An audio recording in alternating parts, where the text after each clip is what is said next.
What could make a woman walk past an entire town and ask the one cowboy everyone feared to become her husband? A pen clattered onto the auction table. Cold wind whipped dust across the street. Odessa's fingers trembled as she stepped through the silent crowd and stopped in front of Wade Holloway. Dozens of eyes followed her. No one spoke. Even the horses seemed still. Then she lifted her chin and asked a question that made the entire town freeze in place. If you enjoy unforgettable Western love stories, stay with us and tell us where you're watching from. The wind carried dust down Main Street, as if the valley itself had decided to turn its face away from Silver Junction. Odessa Freeman stood near the hitching rail outside Vernon Pike's bank and watched a loose sheet of paper tumble across the road. It snagged against a wagon wheel and stayed there, fluttering helplessly. A lot like her future. The drought had taken nearly everything. The corn never reached full height. The pasture dried early. 2 calves died before summer ended. Then the bank notices started arriving, one after another, folded neatly, always polite, always final. Her younger brother Isaac stood beside her, hat pulled low, shoulders tight. "You don't have to stay for this," he said. Odessa kept her eyes on the crowd gathering near the bank steps. "Yes, I do." Men she had known since childhood avoided looking at her. A few had once shared coffee with her father. A few had borrowed tools from him. One man had even stood beside his grave. Today, none of them stepped forward.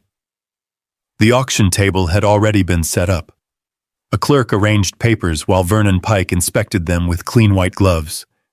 He looked more like a senator than a banker. Not a speck of dust touched his black coat, not even out here. The town gathered slowly. Store owners, ranchers, church families, curious children. People came because bad news was free entertainment. Isaac shifted beside her. "We can leave. And go where?" He didn't answer. Neither could she. The ranch was all they had left. The little house, the barn, the wind-bent cottonwood tree near the creek. Everything their father had spent his life building. Vernon Pike cleared his throat. The crowd quieted. "Due to unpaid debt obligations," he announced, "the Freeman property will be returned to the bank today." Returned, as if it had ever belonged to him. Odessa felt her jaw tighten. She looked across the crowd and saw him. Wade Holloway, standing alone near the water trough, like always. No one stood close to Wade. No one ever did. The feared cowboy wore a faded brown coat and an old hat bleached by years of Montana sun. His hands rested loosely at his sides. Still, silent, watching. People whispered about him constantly. Some claimed he'd killed a man. Others claimed he'd nearly killed 3. No one seemed to know the truth, only that Wade Holloway lived high on the ridge and preferred cattle to company. Vernon reached for a pen. The clerk slid the foreclosure papers forward. Isaac lowered his head. Odessa heard him exhale. A tired sound. Too tired for a 16-year-old boy. Something inside her settled. Not fear, not courage, just certainty. She stepped forward. One step, then another. Conversations stopped. People turned. Vernon paused. Odessa walked directly through the center of the crowd, past the auction table, past the bank steps, past every person who had already decided her story was over. She stopped in front of Wade Holloway. For a moment, neither spoke. The wind rattled a sign somewhere across the street. A horse snorted. Someone coughed. Wade looked down at her. His face gave nothing away. No surprise. No amusement. Nothing. Odessa lifted her chin. "Will you marry me?" The town froze. A bottle slipped from someone's hand and shattered against the dirt. Nobody seemed to notice. Even Vernon Pike stared. Isaac looked like he'd forgotten how to breathe. The silence stretched, long enough for Odessa to wonder if she'd finally lost her mind. Wade studied her. Not her dress, not her face, her eyes, as if searching for something. Then he spoke. 4 words. Quiet enough that people leaned forward to hear. "Only if you mean it." A murmur swept through the crowd. Shock rolled down Main Street faster than a prairie fire. Odessa never looked away. "I do." Another silence. Wade nodded once. The movement was small, but it changed everything. Then yes. The crowd erupted. Questions, gasps, whispers. Isaac grabbed the brim of his hat. Vernon Pike's expression hardened for the first time all morning. Odessa noticed. And for the first time that day, she felt him lose control of the room. Not much. Just enough. Wade stepped beside her. Not touching. Not claiming. Just standing there. The way a fence stands against the wind. Steady. Unmoving. Vernon forced a smile. "This is highly unusual." "Seems straightforward to me," Wade replied. The banker looked as though he'd swallowed something bitter. Around them, the town buzzed with disbelief. The most feared cowboy in Granite Ridge Valley had just agreed to marry the woman everyone thought had already lost everything. Nobody understood why. Truthfully, neither did Odessa, not completely. But when she glanced toward Wade, she saw something unexpected. Not pity, not obligation, not even curiosity. Just a quiet certainty that somehow matched her own. The foreclosure papers remained unsigned on the table. The wind caught one corner and lifted it slightly. For the first time in months, Odessa Freeman could see a road ahead. She had no idea where it led, only that the story wasn't over. It was just beginning. 3 days later, a wagon creaked slowly up the winding road toward Granite Ridge. The road climbed through rolling grasslands scattered with sagebrush and weathered stone. To the west, the mountains stood dark against a pale autumn sky. Thin clouds drifted across the peaks. Odessa sat beside Isaac on the wagon bench. Neither spoke much. Everything they owned fit into the wagon behind them. A few trunks, tools, blankets, their mother's old clock wrapped in burlap. The farther they traveled from Silver Junction, the quieter the world became. At last Isaac pointed ahead. There. The ranch appeared gradually. A long fence line, a red barn that needed paint, a windmill turning lazily above a water tank, and beyond it all, a large wooden house sitting against the slope of the ridge. Not grand, not wealthy, just stubborn, like it had survived many winters by refusing to fall down. Odessa studied it. This was not what she expected. The stories about Wade Holloway had painted a different picture. A rich recluse, a feared cattle king, a man sitting on piles of money while the valley whispered about him. Instead, she saw loose boards on a corral gate, a roof patched in 3 different places, a wagon wheel leaning against the barn waiting for repairs. The place looked honest, tired, used. Wade emerged from the barn carrying a bucket. He set it down when the wagon stopped. "Road treat you all right?" Isaac climbed down first. "Mostly."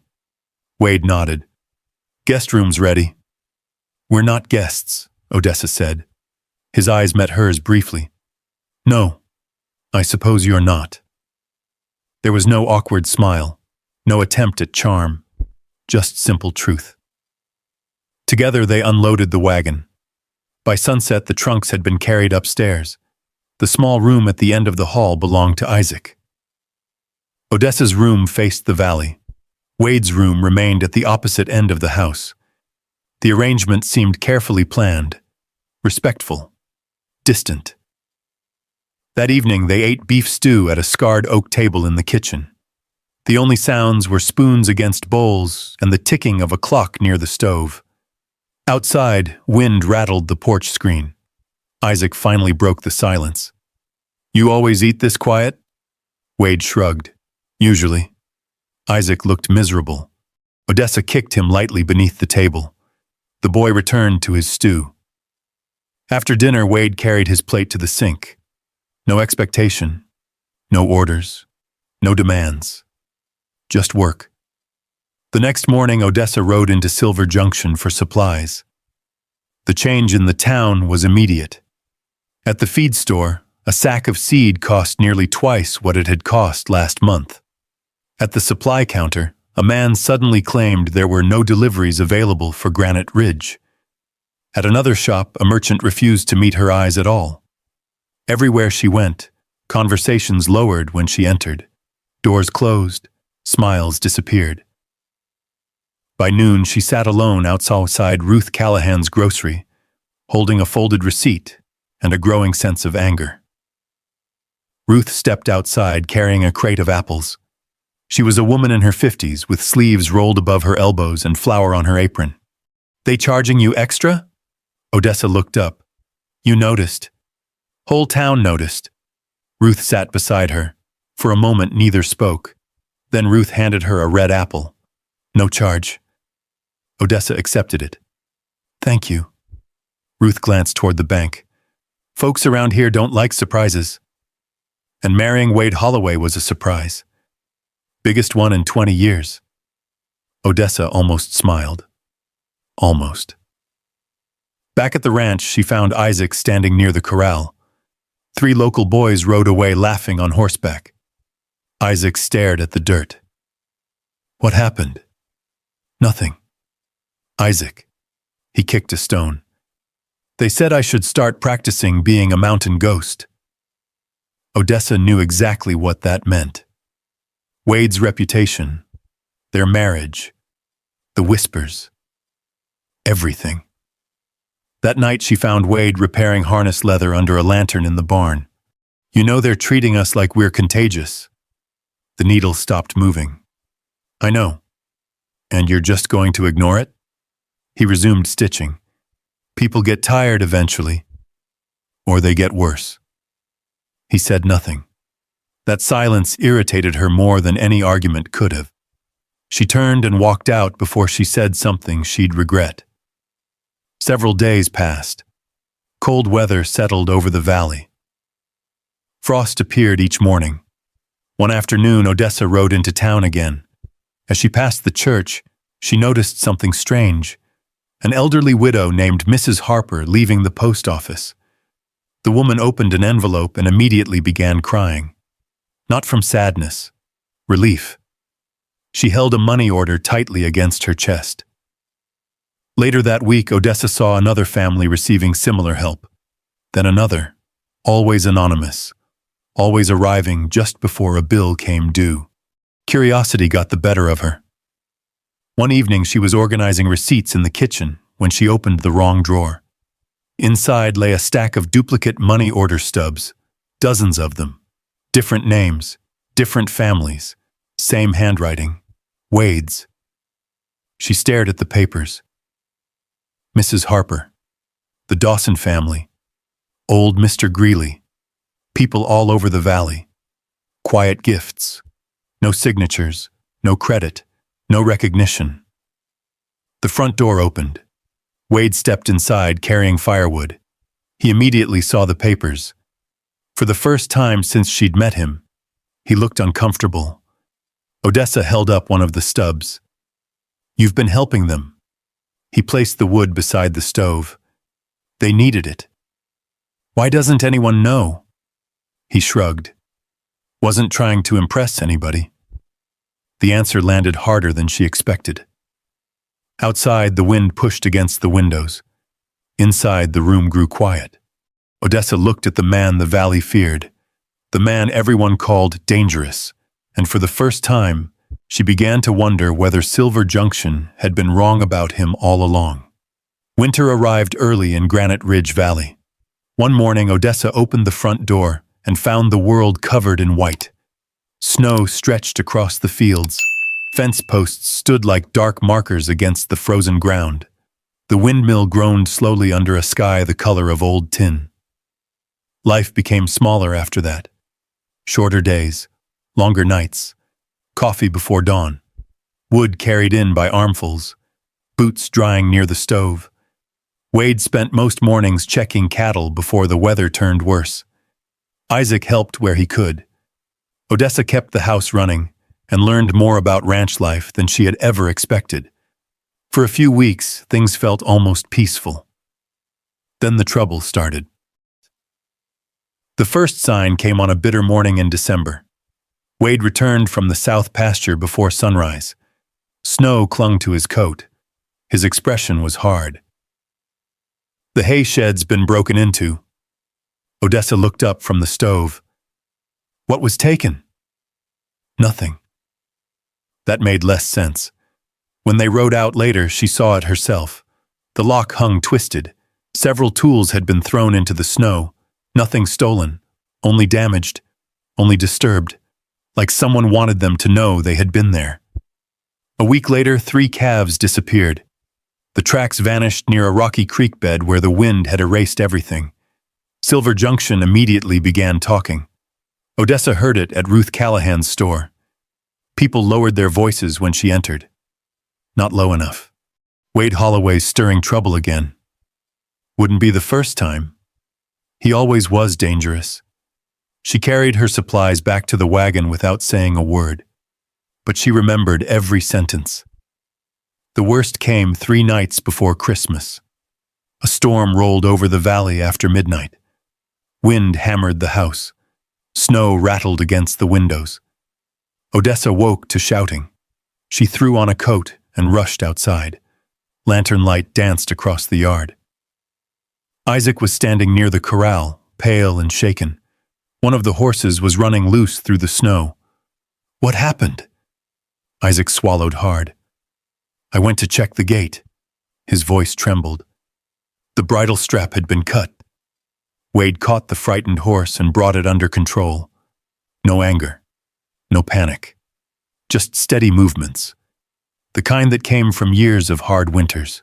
Later, inside the kitchen, Isaac wrapped both hands around a mug of coffee. "If I'd mounted him first."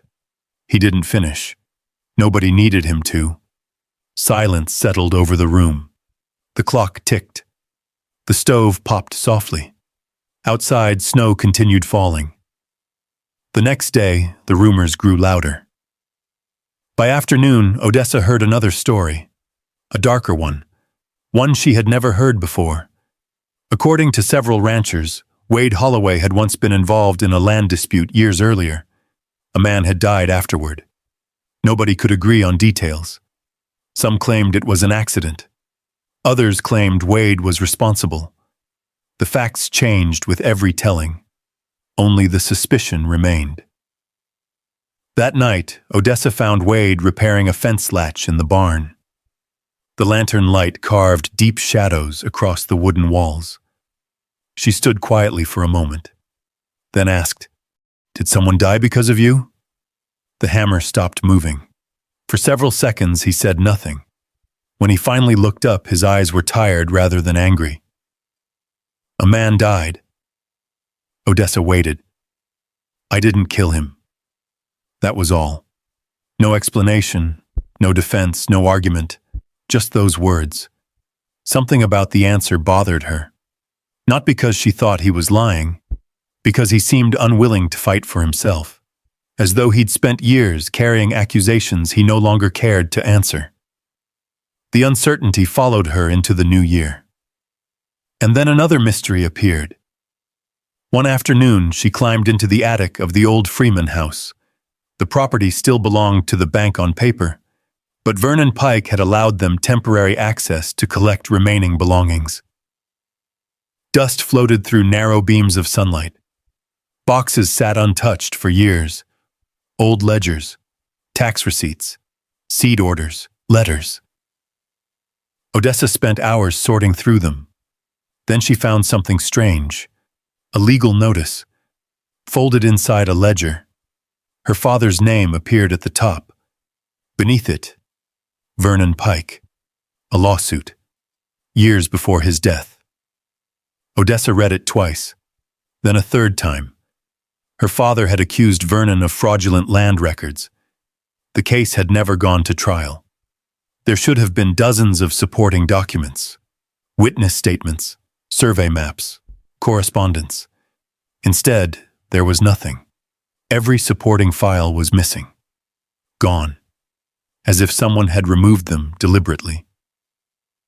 That evening, she carried the paper to Eli Carter.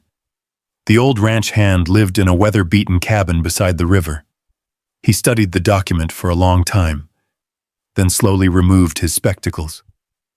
I hoped I'd never see that again. Odessa's pulse quickened. You knew about it? Eli stared toward the frozen river outside his window. The night your father died. His voice dropped. There was a fire at the grain warehouse.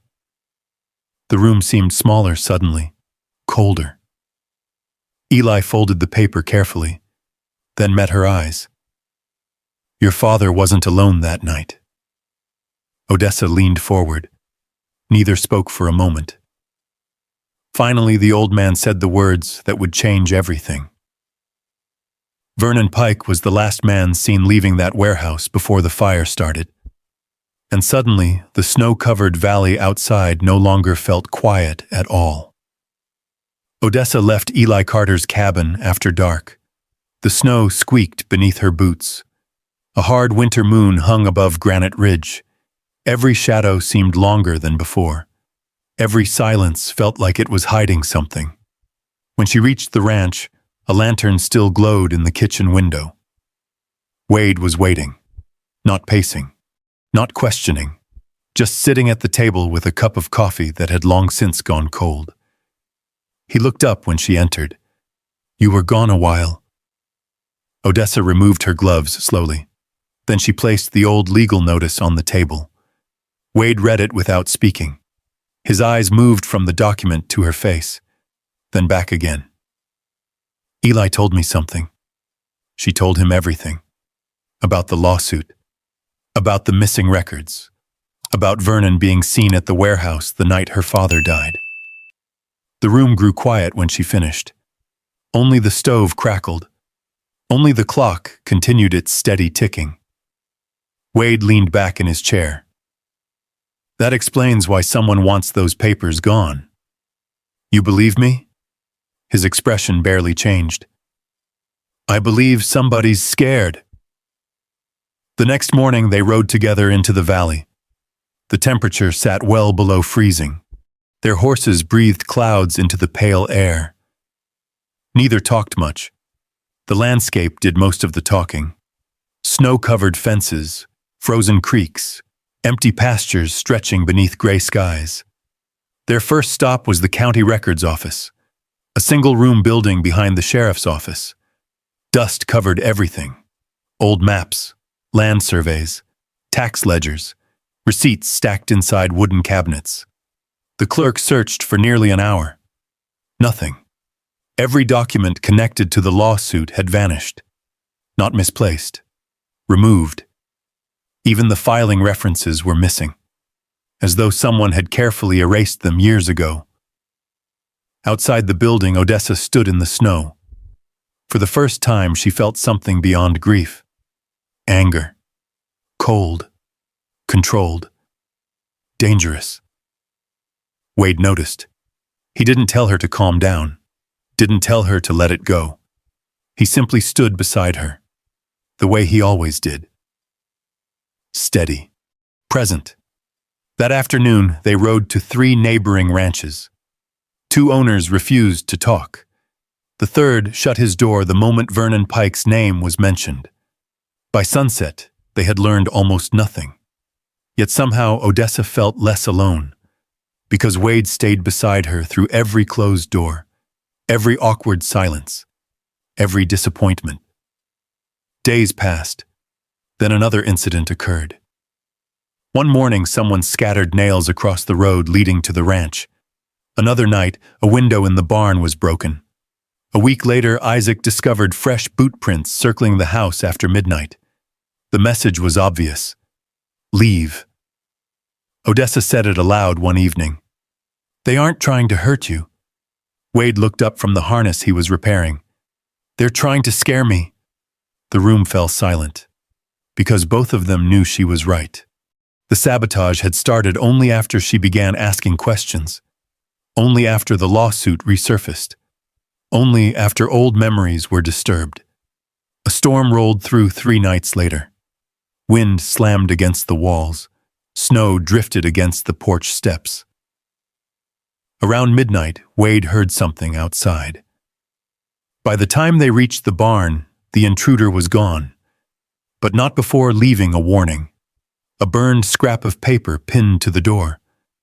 No words, just blackened edges. A reminder of fire. A reminder of her father. Odessa stared at it.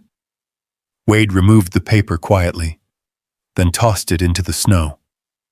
Enough. The next morning he rode into Silver Junction, alone. Odessa didn't know where he was going, only that he looked different when he left. More determined, less willing to tolerate silence. By noon, half the town had gathered near the square. Word spread quickly whenever Wade Holloway appeared in public, especially after years of avoiding crowds. Odessa arrived just in time. She found him standing near the water trough, where everything had begun months earlier. Storekeepers watched from doorways. Ranchers stood along the boardwalk. Even Reverend Amos Reed paused outside the church.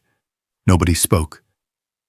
Wade removed his gloves, looked across the crowd, then spoke. His voice wasn't loud. It didn't need to be. If anybody has business with Odessa Freeman, he paused. The wind carried snow across the street. They can bring it to me. Nobody moved. Nobody answered. His eyes settled briefly on Vernon Pike standing near the bank entrance. If anybody wants her gone. The silence deepened. They'll have to go through me first. The entire square froze. Odessa felt every face turn toward her. She also saw something else. For the first time, Vernon Pike looked uncertain. Only for a moment. But it was there. A crack in the confidence. A crack in the mask. That evening, after darkness settled over the valley, Odessa returned to the old attic of the Freeman house. She searched until her hands were numb. Box after box, ledger after ledger, dust, receipts, canceled checks. Then finally, a false bottom inside an old trunk, hidden beneath folded blankets, a leather-bound account book. Her father's handwriting filled every page. Names, dates, land transactions, amounts paid, amounts stolen, property transfers that never should have happened, and again, and again, and again. Always leading back to one man. Vernon Pike. Near the final pages, she found something else. A note. Short. Written only weeks before the fire. If anything happens to me, Vernon knows why. Odessa sat perfectly still. The house creaked around her. Outside, winter wind swept across the valley. Below her, Silver Junction slept peacefully, unaware that one old ledger had just turned suspicion into something far more dangerous. Proof. Odessa barely slept that night. The ledger remained on the kitchen table. A single lantern burned beside it until dawn. Every few hours, she found herself opening it again, reading the same pages, the same names, the same transactions, the same pattern. Farm after farm, family after family. Land changing hands after missed payments, suspicious debts, and sudden disasters. Always ending with Vernon Pike owning more. By sunrise, frost coated the windows. Wade sat across from her, studying the final pages. Neither needed to say what both already understood. The ledger could destroy Vernon, which meant Vernon would destroy it if given the chance. Snow began falling before noon. Heavy, steady, the kind of storm old ranchers respected, the kind that erased roads and buried fences. Sheriff Ben Turner arrived shortly after midday. His coat carried a layer of white powder. His horse looked exhausted. Odessa handed him the ledger. Ben read quietly. His jaw tightened. When he reached her father's note, he closed the book and stared toward the window. "I'll need witnesses." "We have Eli," Odessa said. Ben nodded. "Maybe more." The sheriff left before sunset. The storm worsened. Wind swept across Granite Ridge Valley with a low, mournful sound. Inside the ranch house, Isaac checked the locks twice. Wade loaded extra wood beside the stove. Nobody mentioned fear, but everyone felt it. Near midnight, the dogs started barking. Wade was already moving before the second bark. He opened the front door. Snow rushed inside. Through the blowing white darkness, lantern lights appeared, several of them, moving across the lower pasture. Too many for travelers, too organized for ranch hands. Odessa stepped beside him. Neither spoke. They already knew. Vernon had made his choice. The men reached the outer fencing just after midnight. The storm swallowed most sounds, but not all. Wood breaking, horses shifting, voices carried by the wind. Wade moved calmly, the same way he always did. He handed Isaac a rifle. "Stay inside." Isaac swallowed hard and nodded. Then Wade stepped into the blizzard. Odessa followed, not behind him, beside him. The valley disappeared beneath swirling snow. Visibility dropped to only a few yards. Lanterns danced like distant ghosts. For several tense minutes, nothing happened. Then new lights appeared from the opposite direction. More riders, dozens of them. Sheriff Ben Turner rode at the front. Beside him was Eli Carter. Behind them came ranchers Odessa recognized. Men who had once avoided her.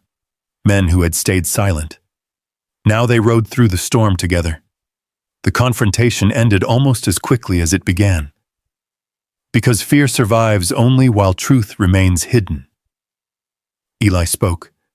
Then another witness stepped forward, an aging bookkeeper who had once worked at the bank.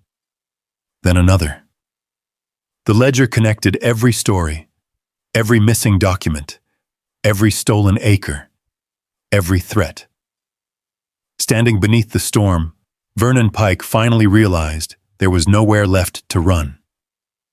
Sheriff Turner placed him under arrest before dawn. The blizzard continued, but somehow the valley felt lighter.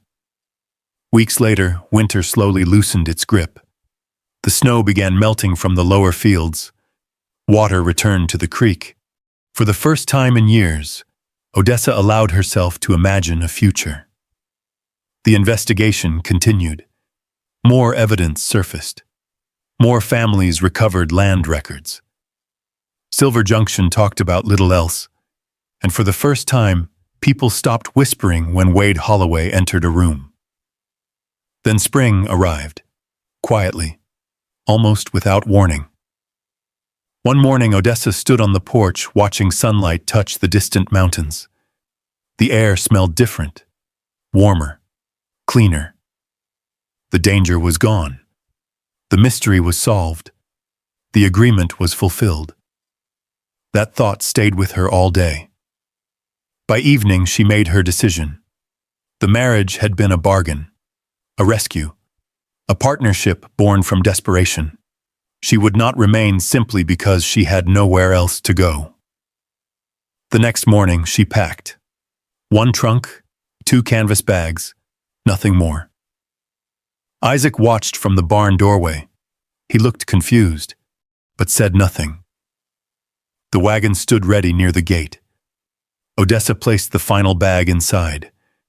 Then she heard footsteps behind her. Wade. He had not asked questions, had not argued, had not tried to stop her, until now. He stood beside the wagon, hat in hand, morning sunlight catching the gray beginning to show near his temples. For several seconds, neither spoke. Then Wade looked at the luggage, looked at her, and asked quietly, "Why are you leaving home?" The words settled between them. Simple, honest. 4 words, yet somehow stronger than every speech she had ever heard. Odessa looked toward the ranch house, toward the stable, the pasture, the porch where they drank coffee before sunrise, the kitchen table where they shared quiet meals, the place where Isaac laughed again, the place where she stopped feeling alone. Home. Not shelter, not obligation. Home. Her eyes filled before she realized it. She laughed softly and wiped them away. Wade said nothing. He simply waited, the way he always had. Patient, steady, present. Odessa removed her hand from the wagon, then stepped away from it. Wade's shoulders relaxed almost invisibly. A small movement. Easy to miss. Unless you knew him. Months later, Silver Junction celebrated the Spring Harvest Festival. Music drifted through town. Children chased one another across the square. Farmers exchanged stories beside market stalls. Ruth Callahan waved from her store. Sheriff Turner tipped his hat. Even strangers greeted Odessa by name.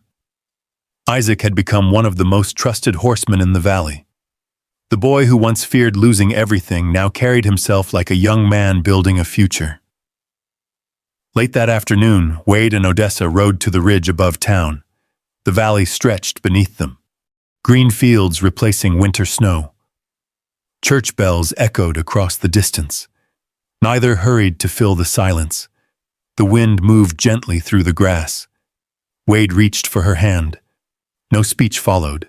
No grand declaration. No second proposal.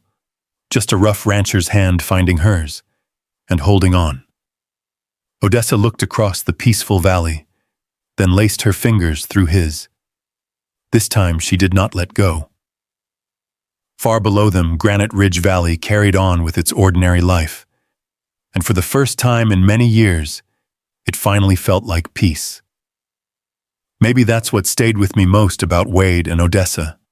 Not the blizzard, not the fight for the truth, not even the day an entire town finally admitted it had been wrong.